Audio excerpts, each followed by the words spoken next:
What if you could become untouchable, calm, clear, and unstoppable, no matter what the world throws at you?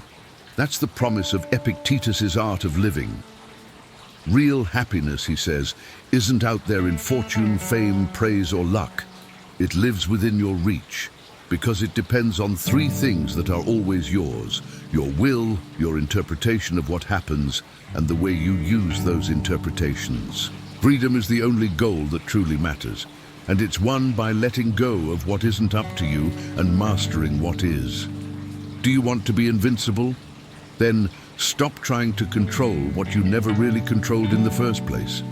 Weather, traffic, other people's opinions, the past, the future, these are not yours. What is yours is the inner realm, the choices you make, the story you tell yourself about events, and the actions that follow. Authentic happiness is independent of external conditions.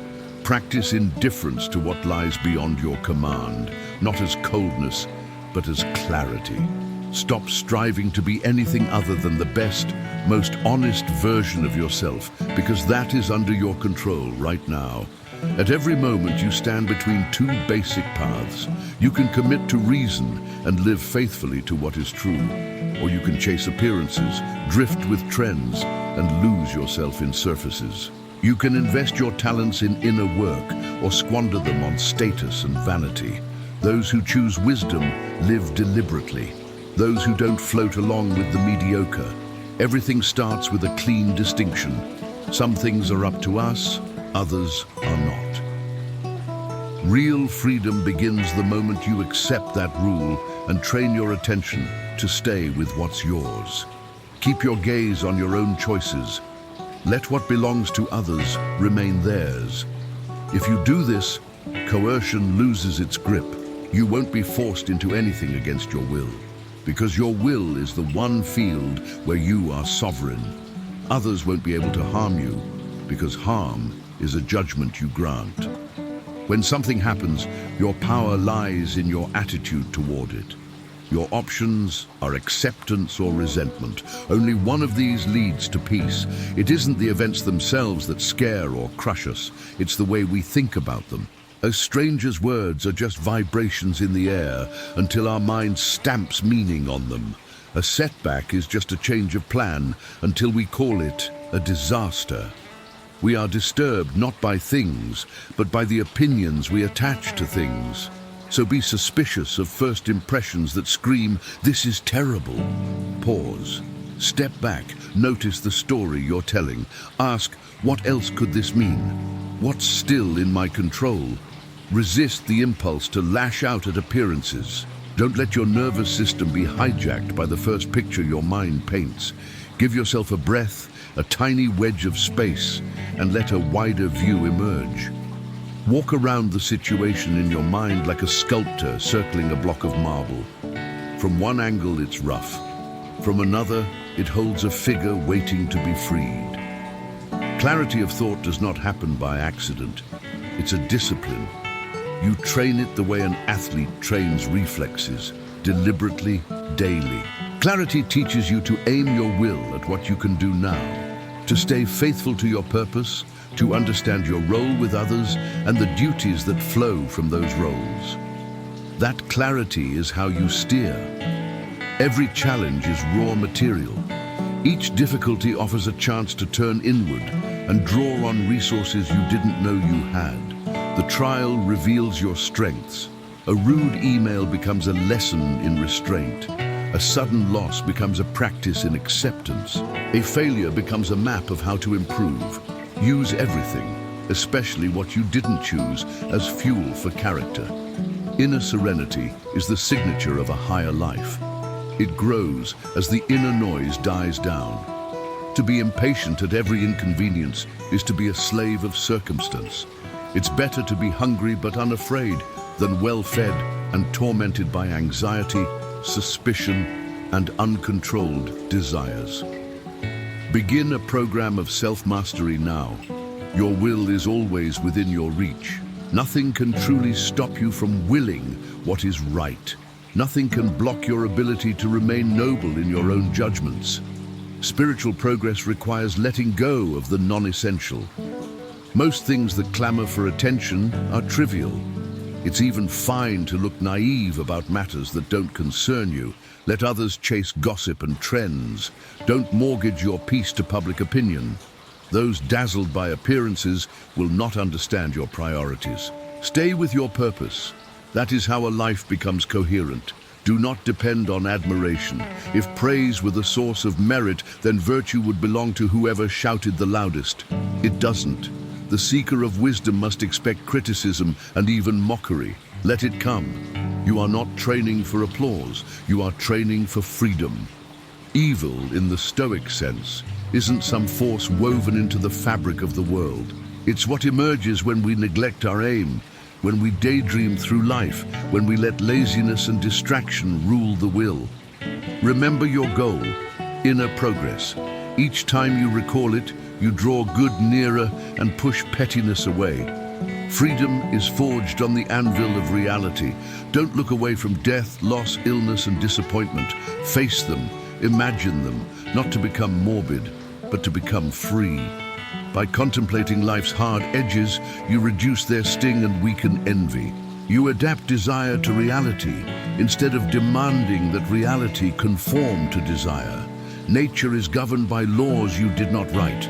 The sooner you accept that, the sooner you can move with the current of things instead of drowning in it. If it's freedom you seek, stop wishing for what depends on others and stop fearing what cannot be guaranteed.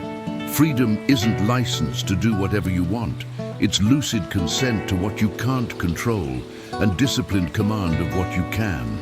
The will becomes free when it understands its limits and aligns itself with the larger order that holds everything together. Desires and aversions are habits. Habits can be trained. You can learn to want what's good for your character and to be indifferent to what's not. You can learn to fear only your own dishonor and be indifferent to mere discomfort. That training is the gymnasium of the soul. Think of life as a play. You didn't audition for your role, it was assigned. Some of us get a long performance, others a short one. Some play wealth, others poverty. Some play fame, others anonymity. None of that is up to us. What is up to us is how well we perform the part. Bring skill, bring grace. Don't complain about the script. Elevate the performance. Wherever you stand, whatever your lines, aim for an impeccable delivery. The universe is not senseless chaos. There is an intelligible order, whether or not we perceive it at first glance. Justice and goodness still pulse beneath the surface, even when events look cruel or random. Strengthen your resolve to trust that order. Don't confuse surface turbulence with the disorderly sea. Beneath, the currents move with purpose. Fidelity here doesn't mean blind belief. It means practicing a simple principle consistently. Turn away from what isn't up to you. Let it unfold as it will. Stop trying to pre-script reality. Meet outcomes with goodwill and intelligence. Fidelity is the antidote to bitterness and confusion. It gives you the conviction that you are ready for whatever the order of things brings to your door. Aim to see the world as one integrated whole. Bend your life toward the highest good you can conceive and adopt nature's will as your own.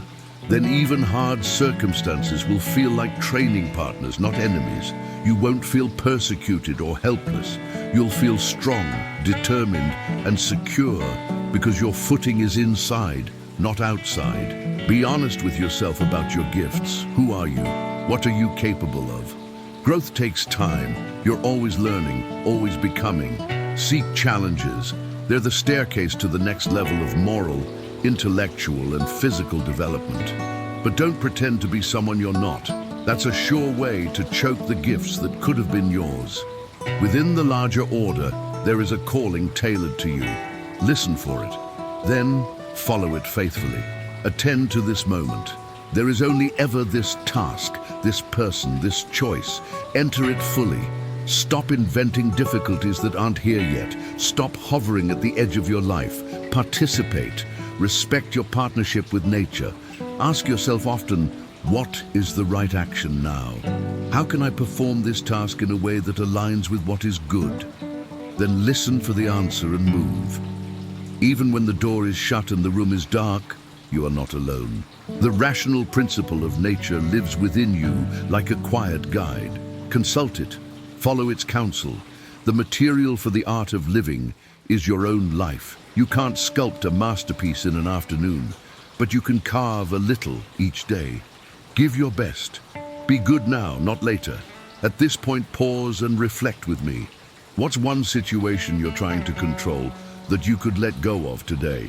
A colleague's opinion, a delayed flight, a partner's mood. Tell me in the comments. Your example might help someone else see clearly. And if this Stoic approach resonates, tap like and subscribe so we can keep building this inner armor together. Define the person you want to be, not vaguely, clearly. What are your ideals? Who do you admire and why? Which qualities do you want to embody so strongly that people feel them in your presence? Steadiness, courage, fairness, humility, warmth.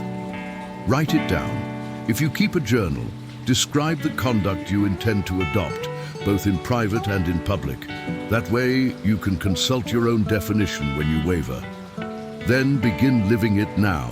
Once you've chosen the principles that will govern you, honesty, restraint, kindness, courage, submit to them as if they were law. Treat lapses as errors to correct, not as excuses to quit. How much longer will you postpone the project of becoming who you say you want to be? The best part of you has waited long enough. Put your principles into practice today. Stop making excuses. You're not a child waiting for permission from the world. The sooner you commit to your spiritual training, the freer and happier you'll be. The longer you stall, the more you leave yourself open to mediocrity, shame, and regret for the greatness you could have pursued. From this minute on, resolve to stop disappointing yourself. Step away from the crowd's distractions and choose to be extraordinary. Then do what extraordinary requires, quietly, consistently, now. You may not get to control the wind, but you can set the sail. You may not choose the wave, but you can choose your stance on the board. The world will remain what it is, bright and harsh, beautiful and indifferent. But you can become something steadier. That is the art of living, a freedom no one can grant and no one can take, because it lives where you live, in the next decision you make.